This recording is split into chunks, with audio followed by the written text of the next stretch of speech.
Okay, so here's what I've learned about conquering rust so far without spending thousands of dollars on that big laser thing you see in other videos. And I had tried to use this because for the smaller parts that fit in my blast cabinet, this thing works awesome. It's just absolutely great. But I only got this far and realized that filling this up over and over again was not going to work. So I thought I could go to one of the ones that has the hose that goes down in the bucket. But then I started looking at how much of the blasting material I was using. And I wasn't using this to recapture because this is nasty. I had this nice newer, cleaner tarp. And when I recaptured the stuff from this, it looked like I was getting maybe 60–70% of it back after filtering and everything. But the real problem is filling this up over and over and over again. And even then, like I said, I could have switched to the one that has the hose that goes down to the bucket and had a 5-gallon bucket worth of stuff and gone a lot further than this before having to refill the bucket. But still, I'd be losing about 20–30% of my, maybe even 40% of my blasting material, because not all of it falls on the tarp. Some of it goes up in the air and the wind picks it up and carries it off. So I got a good old flapper disc, 36 grit, put it on the die grinder, and sure enough, in the same amount of time that I did that one little spot, I did this, all of this area right here, all this area right here, some of this over here, some of this over here.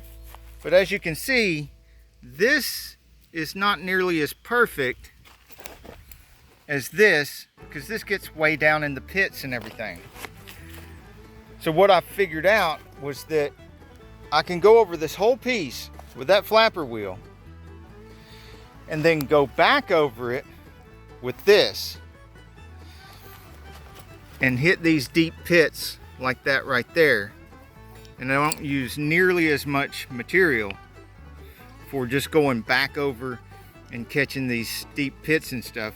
Also, these curved areas, I can get those with the blaster after I've done everything that I can do with the flapper wheel. So this is what I've got so far with the 36 grit flapper wheel on the die grinder. There's quite a bit more to go that I'll have to do with the blaster, because it's down in really deep curves where I can't get to. I got more of these curves and stuff than I thought I was going to be able to get. More of this kind of curve, more of this kind of curve with the flapper wheel than I thought was possible, because it is quite flexible. But these edges right here would just rip the flapper wheel apart, so I'm just going to have to hit them with the blaster. Deep in these corners, deep down in these edges, in here where there's no way I can get the flapper wheel down in there. And all this stuff down here, I'm just gonna have to hit with the little blaster. There's another spot back here that I can't get with the flapper wheel. I'm gonna have to hit with the blaster. All that right there. That's quite a bit of area. That's a pretty big spot to be hitting with the blaster, but it's gotta be done. Even these outside curves right here, the flapper wheel did very well. Just going back and forth, back and forth, back and forth. But there's areas right here where this was welded and reinforced where it was damaged before, and to get these leveled out so that the blade would run level, all around here is hard to get into with the flapper wheel, so that'll have to be blasted. And any stickers like this I'll have to tape up to keep from getting ruined. That's a handy thing to have. It shows where the belt goes and how the belt goes. Whoever ends up with this, I want them to have that in case they need it.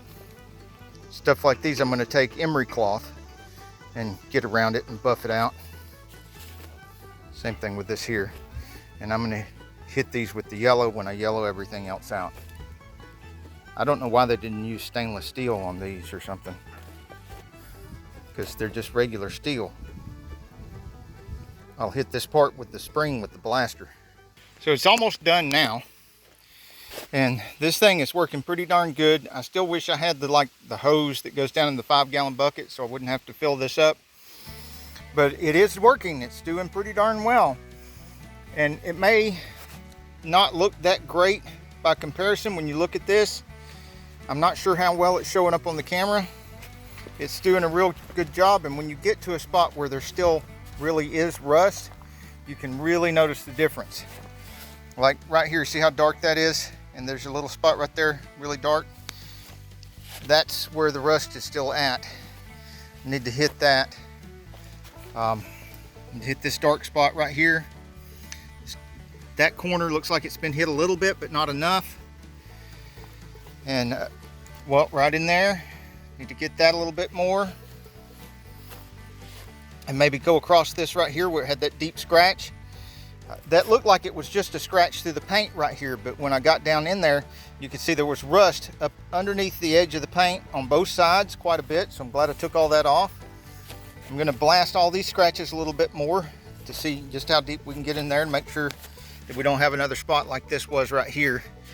That was just a scratch somewhere between the depth of this scratch and that scratch. But you can see that blasting on top of hitting everything with the flapper wheel is doing the trick. I spent a little over an hour with the flapper wheel, and I've got just at an hour with that.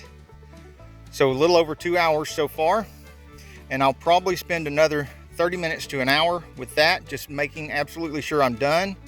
Because one thing you need to know about blasting outside with something like this, even with long sleeves and everything on and a respirator, you do get covered in your blasting material. I'm using glass, mostly glass for blasting, and it feels just like sand all over you, and it gets in everywhere. Got a little bit more rust I got to get right there too. But yeah, you darn sure want to make sure you're done before you put everything away and get cleaned up, because you don't want to get covered in this stuff. Well, at least I don't want to get covered in this stuff again just for doing a little bit. I'd rather, if I have to come back and redo something a little bit, it'd be a smaller piece that can go in the blast cabinet, because in the blast cabinet you do get some on you, but you don't get covered in it like this thing does. Especially when you're getting down in an area like this, where you're hitting over here or you're hitting over here, you're hitting right in the middle. The stuff is going down in there, and because this is curved, it brings it back up and blows it right on you. I try to stay at an angle and go this way with it as I'm going along. It's going up, and the wind is blowing one way and everything's fine, and then the wind shifts and it comes all in your face. And unfortunately, it looks like I need to hit this a little bit more. It's done real good down in here in the trough, and right in here it needs a little bit more, and down in here it needs more. Did real good down in here where I couldn't get in there's a shadow in there that makes it look kind of dark. Maybe you can see better here, but could not get in there at all with the flapper wheel. So the blaster did all of that by itself. If I do the light on in there, you can see. What do you think, Tigger?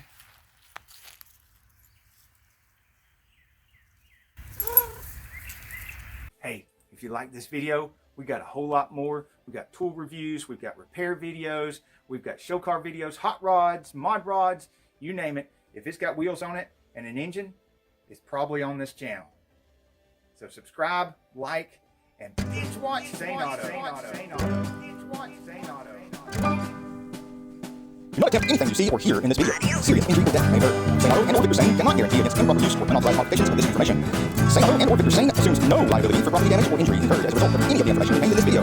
Use this information at your own risk. Saneauto recommends safe practices when working on vehicles and/or with tools seen or implied in this video. No information contained in this video shall create any express or implied warranty or guarantee of any particular result. Any injury, damage, or loss that may result from improper use of these tools, equipment, or from the information contained in this video is the sole responsibility of the user, not Saneauto or Victor Sane. In layman's terms, please don't do anything you see me do in my videos. You end up unreasonably just like me.